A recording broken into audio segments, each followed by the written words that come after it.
Yeah, good morning. Hey, yeah, it's me, it's the end of the day. Yeah, and I'm pooched. So, yeah, okay.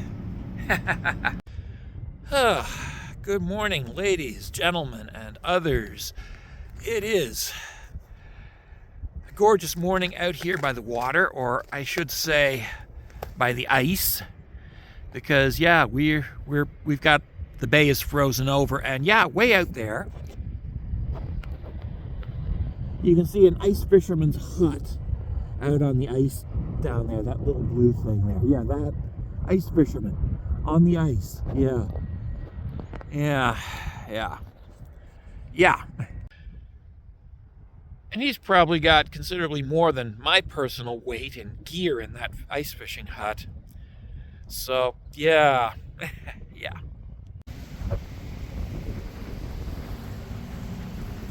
Yeah. That is the view from, well, the 10th Street Bridge. Yeah. Oh, yeah. 10th Street Bridge. Oh, yeah. So it's me, Dan, again. And I'm down at the Goods Cafe. And they've actually got their logo on their mugs now. Interesting. Yeah. I know it's not a paid promotion, but I did get the pesto croissant. Yeah. Gotta love pesto. Yeah. Anywho.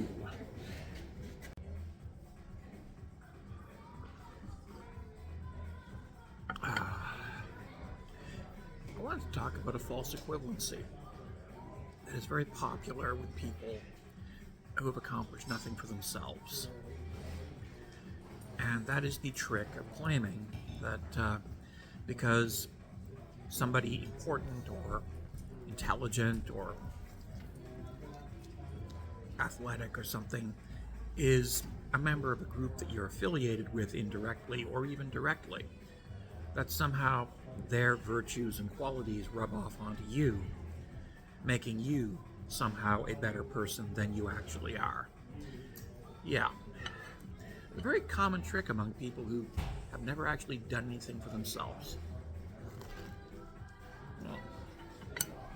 And it saves them the effort of actually having to try. Yeah. So, white supremacists will point out that some of the most brilliant scientists in the world had pale skin, and that therefore they, as people with pale skin, are also brilliant scientists by default. They are good people, great people, wonderful people, because somebody with a similar complexion was a good person or a great person or a worthy person. Well, they themselves have accomplished exactly nothing and are quite literally riding on the coattails of greatness while contributing nothing to it. That kind of false equivalency. I'm sure it has a name. And I'm sure that whatever name it has will be something that I would love to be able to present here. We're just going to call it a false equivalency. Sort of the Albert Einstein was a great scientist, and because I'm German, I must be a great scientist too. Yeah. That false equivalency. Yeah. Well, here are the facts. If you haven't actually put in the effort to actually accomplish anything, you don't get to claim anything. You don't get to claim to be a scientific genius based on the fact that somebody with similar complexion or who was born in the same city as you was a great scientist. You also don't get to claim that you are a great scientist based on the fact that somebody, a famous dead scientist, happened to hold similar religious beliefs to yours. You don't get to do that. Okay? Because if you're going to claim the good, you're going to have to claim the bad as well.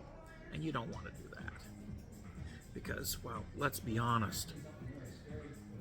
Some of the most horrible people in history have been pale-skinned Europeans. They have been Christians. Yeah. So, no, you don't get to claim the greatness without claiming the ungreatness. You're stuck.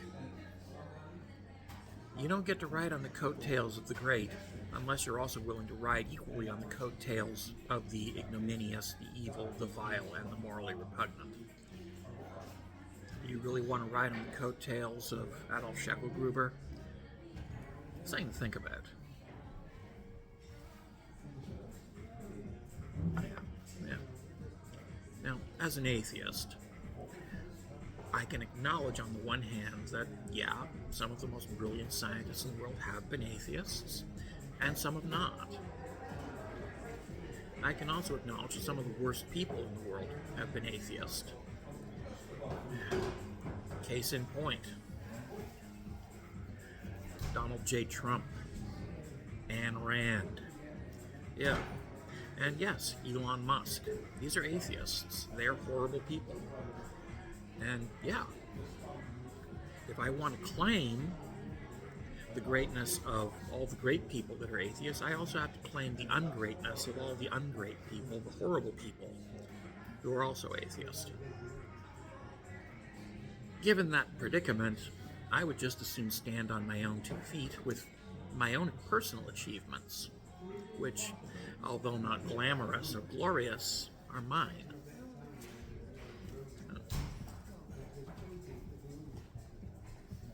I don't have to borrow somebody else's achievements. You see, what you're doing is you're basically buying Walmart camouflage, and you're buying dollar store medals, and you're walking around downtown calling yourself a war hero. That's basically the equivalent. There's a reason that I also choose not to wear camouflage. Take a good look. This is not camouflage. Unless, of course, you're in a bingo hall in Northern Ontario on a Saturday night, in which case, yeah, you'll blend in with all the other people playing bingo. But yeah, yeah. And it's the same thing with trying to claim the greatness of others in other areas. Yeah. A man in Walmart camouflage wearing dollar store medals is not a war hero. Just as a man who's never cracked open a textbook is not a scientist.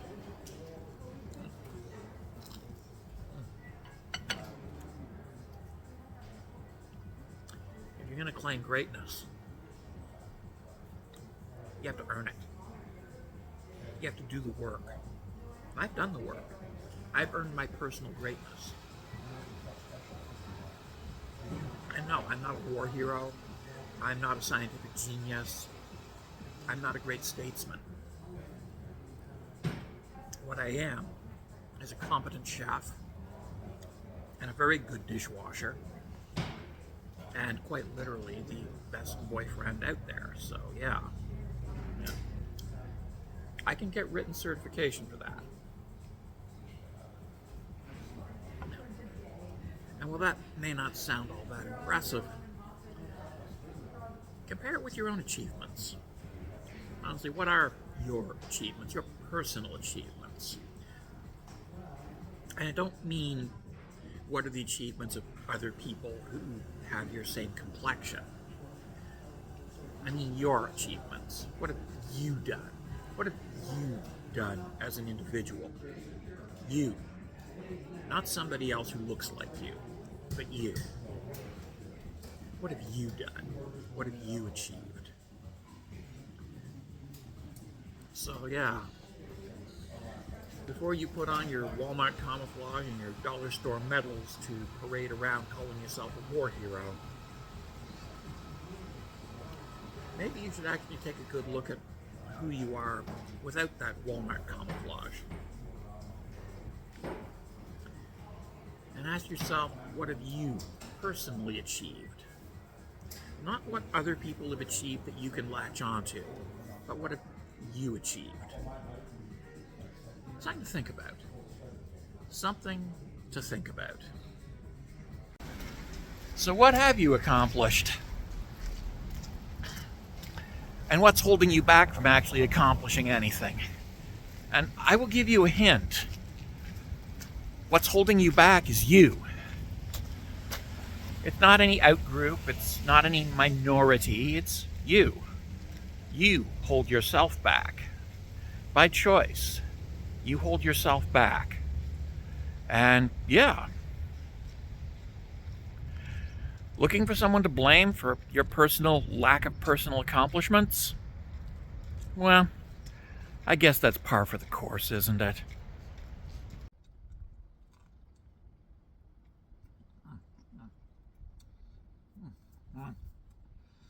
Yeah.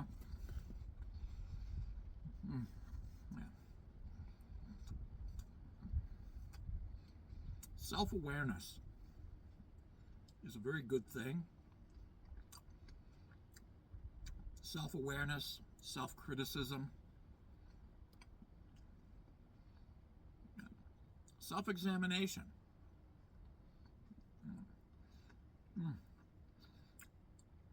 If you apply these things, you'll be able to improve your own life. Of course, it's always good to read a few books. And yes, I can recommend a few to you. Yeah. Hard copy, paper, books. Sit down, read them, meditate on them, contemplate them.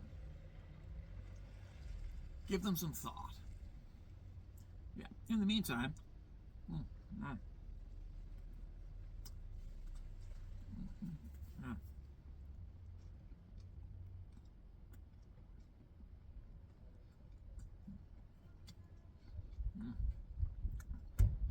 there's something to be said for chorizo sausage with sauteed mushrooms and sauteed onions. Yeah. Using hummus and mayonnaise instead of butter. It's delicious. Yeah. Anywho.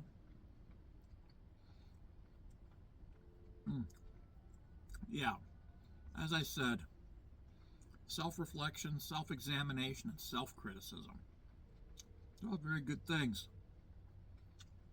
Anywho, ta-ta, take care, be well, stay safe.